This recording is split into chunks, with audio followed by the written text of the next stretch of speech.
Hello everybody, welcome to episode 19 of the Joel Homie Show series, Autistic Tuesday.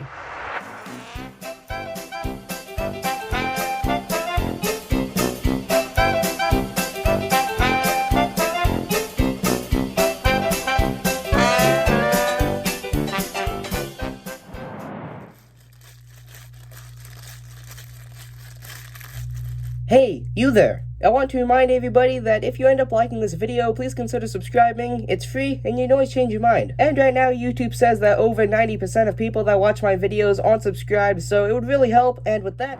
Hello everybody, I'm Joel Homie, your guys' host for episode 19 of the Joel Homie Show series, Autistic Tuesday. So today's episode is going to be a little bit different from recent episodes. Now, for those of you that have actually taken a look at all of my videos as for the recent month, you might realize that all of my videos have been regarding Hasman Hotel or Vivzy Pop in some way, with me actually drawing quite a couple of the characters from that series. Now, I did that because I typically don't draw people. More often, I actually draw things like what I'm going to be drawing today, which is a GP-35 class diesel locomotive by EMD. So, today's video, I'm actually changing things up just a little bit because with how much I've been drawing Hasman Hotel characters, I feel like I may have been sort of getting away from the main reason that I actually drew things like trains as what I'm going to be doing today with this diesel locomotive, which is actually drawing in lots of small details.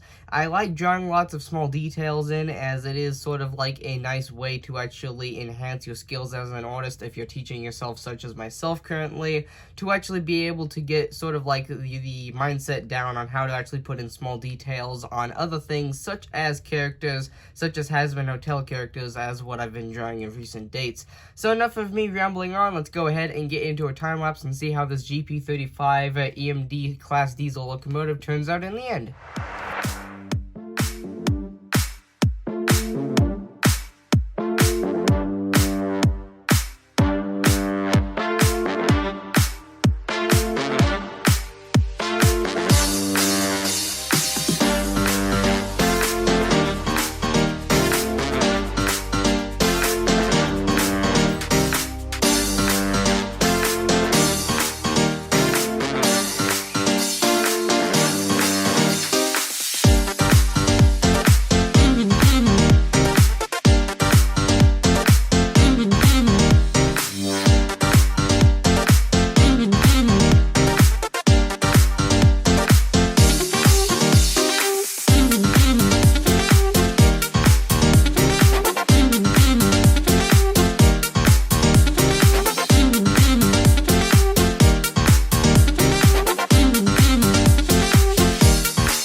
Right then, so here we are with my interpretation or my drawing of how the GP-30 came out here. So as you can see, I tried my very best to actually go for the fine details and actually redo things until they matched the real life equivalent to the best of my abilities. So the one thing that I did have the hardest time with that you might have been able to get across in the time lapse is when I was actually working on the bogies, or the trucks if you will. That is because I've always had a hard time drawing these, because the last time that I actually drew a train of any sort was actually when I tried to draw one in a 3D perspective for the first time, rather than a 2D perspective like this, where you're just taking a look at one side. So luckily it was a bit easier for me because I'm much more used to using a 2D sort of way of drawing, or a 2D way of drawing rather than 3D, as I'm not very good at actually getting proportions right when it comes to angles and things like that.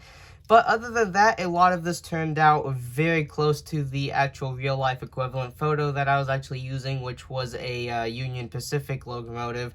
So as you can see here, we have a bunch of the different exhaust sort of ports for the engine, and then we have the doors going down the side, and then we have a bunch of different panels going down, and then you can see the number boards here on the rear as well as the front of the locomotive. Here you've got your cabin with the little sort of sun visor there. And then right here you have sort of like, I believe it's actually called the nose of the locomotive, if I'm not mistaken. And then you've got a little bit of a shield down here that actually goes in front of the railing, as you can see here, that runs down to the side. And then we have some vents. As I said, the trucks is the one thing that I had the most hard time with. But either way, in the end, they came out decent. Obviously, I couldn't fit all of the details in there. And then we've got our horn, a bunch of little vents all over the place that are just very fine details. We've got some exhausts up here. And then we have the railings on either end. And with that, I believe that is all that I can say about this little drawing that I've gotten out today. So with that being said, I really enjoyed drawing this out. It's been a while, as I said, since I actually drew something like this that required a lot of work put into it for all of the little details. But with that being said, if you guys enjoyed today's video,